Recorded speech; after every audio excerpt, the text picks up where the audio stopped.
Hello, friends. Very good morning to all of you.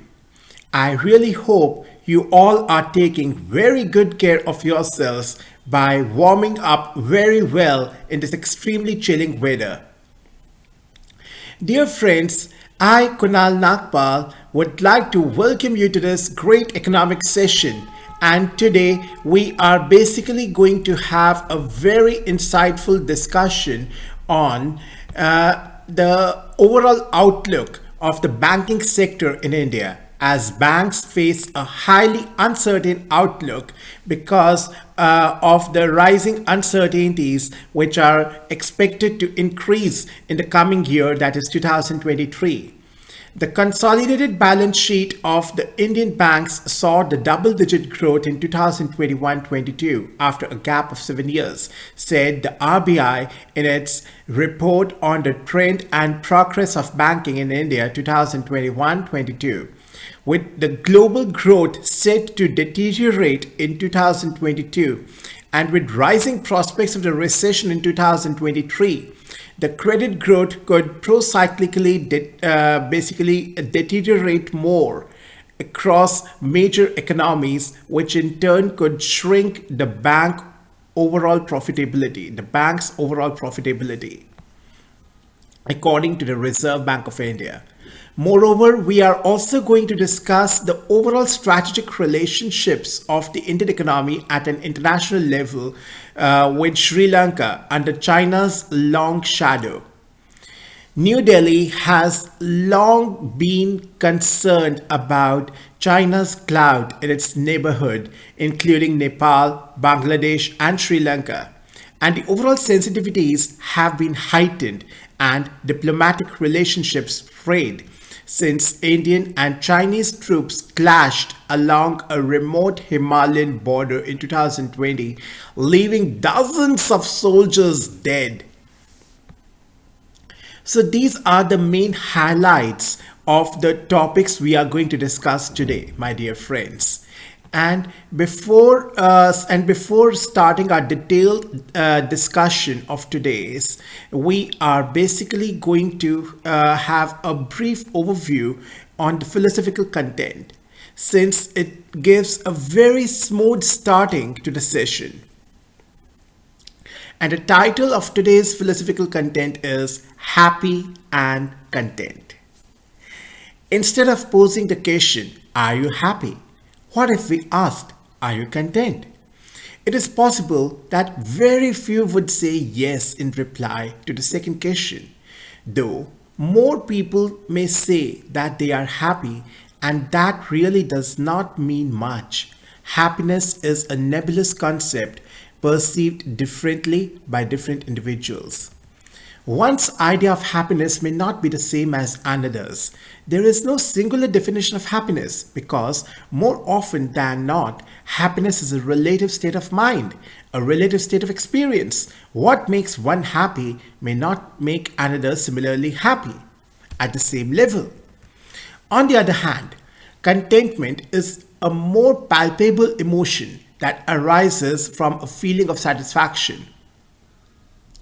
Also, all content individuals may occupy the same place of contentment so that they are basically at peace with themselves and the world. They have cultivated the art of discerning and accepting the things that they cannot change. They are also able to appreciate what they have and the situation they are in without carping and complaining all the time. And they are not cynical and overly critical of others. A Tamil proverb declares, Podum Endra Menem Pon Seyim Marundu. That is, the mind that knows to say, this is enough for me, has found the golden remedy that heals. Contentment is not to be confused with complacency. Knowing when to stop wanting more puts you at ease and leaves your mind, body, and soul at peace. I repeat, knowing when to stop wanting more puts you at ease and leaves your mind, body, and soul at peace. Shakespeare articulated it very well by saying, "Poor and content is rich." I repeat, poor and content is actually the one who is rich. Now, my dear friends, let's begin our detailed economic session. So, the first topic of discussion is the banking sector of India in today's time. Banks face a highly uncertain outlook, the RBI report says. Indian banks may have weathered the pandemic with high capital buffers and improved asset quality, but going forward, they face a highly uncertain outlook, the Reserve Bank of India said in a report on 27th December 2022. The caution is on account of continuing geopolitical tensions, tighter monetary and liquidity conditions, and potential adverse spillover effects on profitability and asset quality. The Reserve Bank of India said in its report on the trend and progress of banking in India 2021-22. With the global growth set to deteriorate in 2022, with rising prospects of the recession in 2023, the credit growth could procyclically decelerate across major economies, which in turn could shrink the bank profitability, RBI said. Higher capital and liquidity buffers have helped the banks and financial institutions to remain resilient and stable. Nonetheless, fears of a hard landing have increased worldwide. RBI added, saying that for emerging market economies, these factors have basically translated into surges in capital outflows, sharp depreciation of exchange rates, loss of reserves, and darkening macroeconomic prospects. The consolidated balance sheet of Indian banks saw the double-digit growth in 2021-22 after a gap of 7 years, it added. This growth was led by basically credit growth that accelerated to a 10-year high in the first half of the year. The scheduled commercial banks' gross net performing assets, that is GNPA, have been declining sequentially from its peak in 2017-18 and have reached 5% at the end of September 2022. In 2021-22, the reduction in the non-performing assets was mainly contributed by the written-off loans in the case of PSBs, while upgradation of the loans was the primary driver for the asset quality improvement for the PVBs, RBI claimed. Further, the report states that the capital to risk weighted assets ratio of SCBs rose to 16.8% at the end of March 2022 from 16.3% the year before. All banks have met the regulatory minimum capital requirement of 11.5%, as also the Common Equity Tier 1 CET1 ratio requirement of 8%, RBI said. The scheduled commercial banks saw the greater profitability in 2021-22 owing to an acceleration in income and a contraction in expenditure. Profitability is basically measured in terms of returns on equity and return on assets. Urban cooperative banks, that is the UCBs, saw augmented capital buffers, a decline in the GNPA ratio, and improved profitability indicators, RBI noted. The NBFC sector maintained comfortable liquidity buffers, adequate provisioning, and a strong capital position during 2021-22, while the asset quality improved, RBI said in its report. So this article has been very well articulated, basically explaining the current scenario of the banking sector of India. Keeping in view the rising uncertainties in the global economic scenario overall, holistically. Now, as discussed in the beginning, we are now basically going to discuss the strategic relationship between Indian economy and the Sri Lankan economy in detail, which is actually under China's long shadow. When Sri Lanka slid into its worst economic crisis in 7 decades, leading to the deadly riots and alarming shortages of fuel, food, and medicines earlier this year, its giant northern neighbor stepped into the breach. India provided about $4 billion in rapid assistance between January and July, including credit lines, a currency swap arrangement, and deferred import payments, and sent a warship carrying essential drugs for the island's 22 million people. Now, as Sri Lanka closes in on a $2.9 billion loan deal from the International Monetary Fund and its economy gradually stabilizes, India is seeking to land ambitious long-term investments with an eye on countering the influence of regional rival China, a government minister and three sources said. What we are looking at right now is investment from them, Sri Lankan Foreign Minister Ali Sabri said in an interview this month, referring to a range of projects worth over $1 billion currently under the discussion that would help bolster India's presence in Sri Lanka. They are willing to invest as much as it takes. India is probably strategically looking at that because of their security concerns, Mr. Sabri said. India's foreign ministry did not respond to the questions from Reuters on its plans and strategic aims in Sri Lanka. The regional security would also be a focus always for New Delhi. A source with knowledge of the matter told Reuters at the time of the presidentship of Sri Lanka, which was actually at a very frictional state and at a time of persistent friction with China along their Himalayan frontier. There are no two ways about the security concerns, the source said, asking not to be named because of the sensitivity of the issue. In terms of long-term engagement, it is investment that is being focused on. Besides seeking Indian investments to set up the renewable energy and power projects in the north of the island, Sri Lanka is also keen to work with New Delhi on expanding and developing the harbour at Trincomalee in the northeast into a major port, several officials said. Taking advantage of the northern Sri Lanka's proximity to India, these projects could basically help New Delhi balance China's extensive infrastructure projects in the south of the island that have been built up over the last 15 years.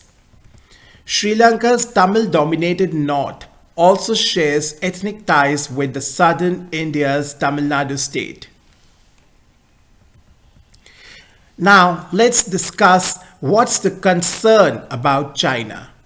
The talks and the scale of Indian aid this year that far exceeds other donors underline New Delhi's efforts to claw back influence in the island located just a few miles off its southern tip along the busy waterways linking Asia to Europe. In late June, a fortnight before tens of thousands of angry Sri Lankans took to the streets and forced the President Gotabaya Rajapaksa to flee the country, India's top diplomat flew into the nation's main city of Colombo for meetings. The Foreign Secretary Vinay Quatra, who was accompanied by the officials from India's Finance Ministry, met Rajapaksa and the Prime Minister Mr. Ranil Wickremesinghe, among others. In their conversations with the Sri Lankan leadership, Mr. Quatra and other Indian officials flagged China's position as a key geopolitical concern, according to the Sri Lankan government source with direct knowledge of the discussions.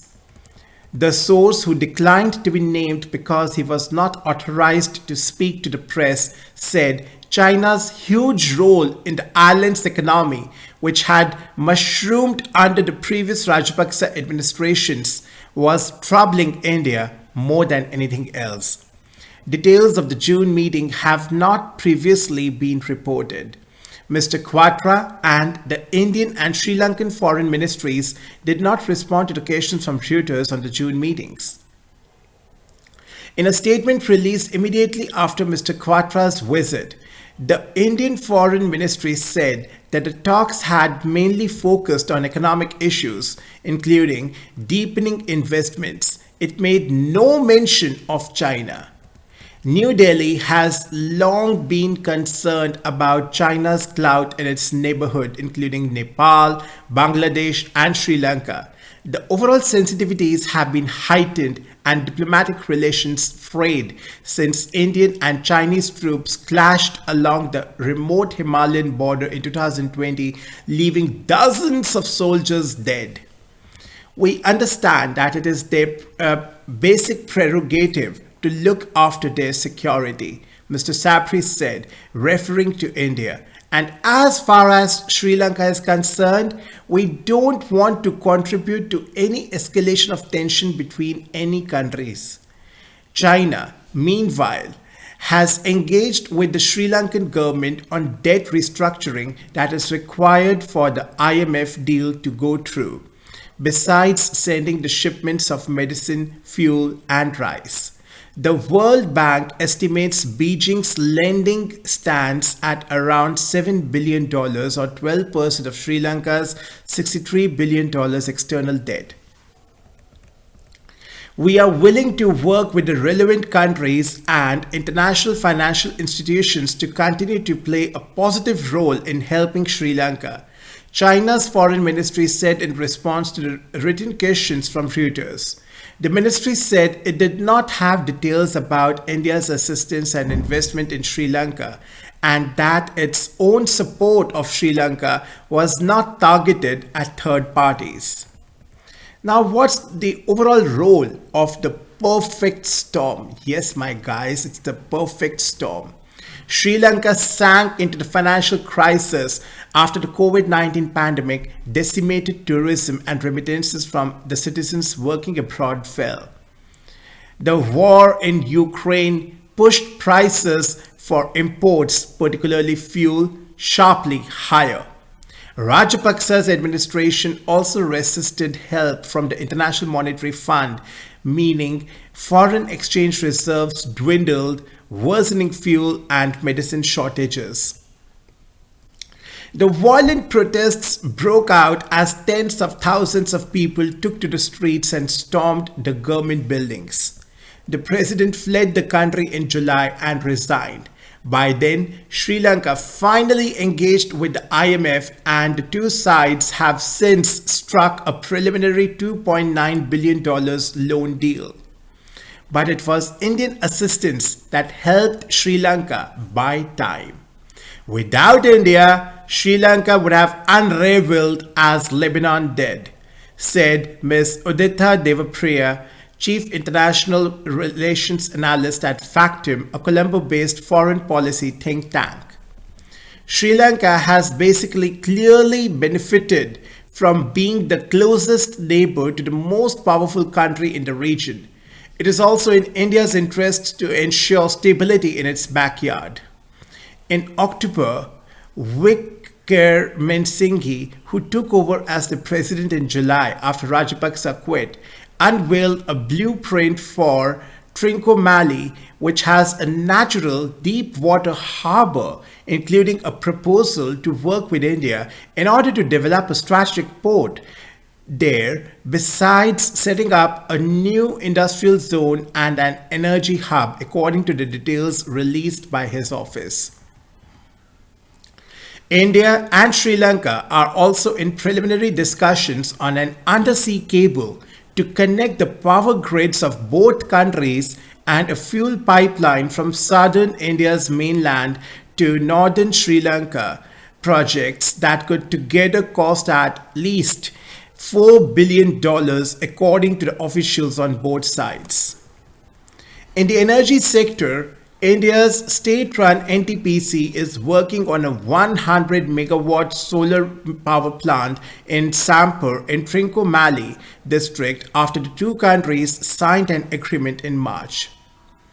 In the northwest of Sri Lanka, India's Adani Group is actually awaiting regulatory approvals for the two wind power projects worth $500 million in Mannar region, Sri Lanka's Power Minister Kanchana Wijesekera said in August.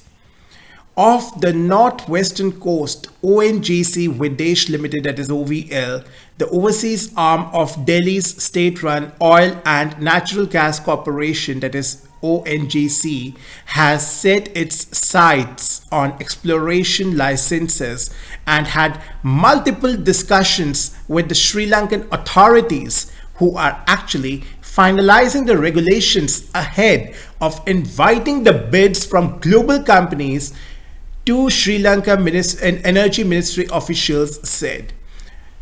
Adani, NTPC and OVL did not respond to the questions from Reuters on their projects in Sri Lanka. The push for oil and gas exploration was part of the discussions in June, the source with the knowledge of the talks said. Now what about Yuan Wang 5? The Foreign Ministry, Mr. Sabri, said the Sri Lankan government has been keen on capitalizing India's growing economic prowess, particularly through the renewable energy and infrastructure projects, while maintaining the key relationships with other major allies, including China and Japan. Despite India's recent goodwill in Sri Lanka, New Delhi remains wary of China's presence. In July and August, the regional rivals became embroiled in a diplomatic spat over a Chinese military service ship, Yuan Wang 5, that stopped at southern Sri Lanka's Hambantota port. At that time, the Indian Foreign Ministry spokesman, Mr. Arindam Bagchi, said that although India had given unprecedented support to Sri Lanka during the economic crisis, New Delhi would not back down from its security needs. Despite India's crucial help during the financial crisis this year, Sri Lanka still needs China, one of its biggest creditors, to agree to the debt restructuring plan, along with India and Japan to clinch the IMF loan deal, Sri Lankan officials said. The Chinese investment is actually very, very important. Chinese relationship is very, very important, Mr. Sapri said. So I don't think even India or anybody expects Sri Lanka not to work with China. To be fair by them, none of them has asked us. So dear guys, this is all for the day. That is for the current session. We have discussed in detail the core aspects of the banking sector of the Indian economy in today's times, which is actually having a very, very uncertain outlook because of the rising uncertainties in the global economic scenario and the expected global recession in the coming year. Moreover, we have also discussed in detail the overall strategic ties India is sharing with Sri Lanka, which is actually under China's long shadow. That is, India is trying to make inroads into Sri Lanka under China's long shadow. And as said by Mr. Sabri, China's investment is actually very important, and also the Chinese relationship is very, very important.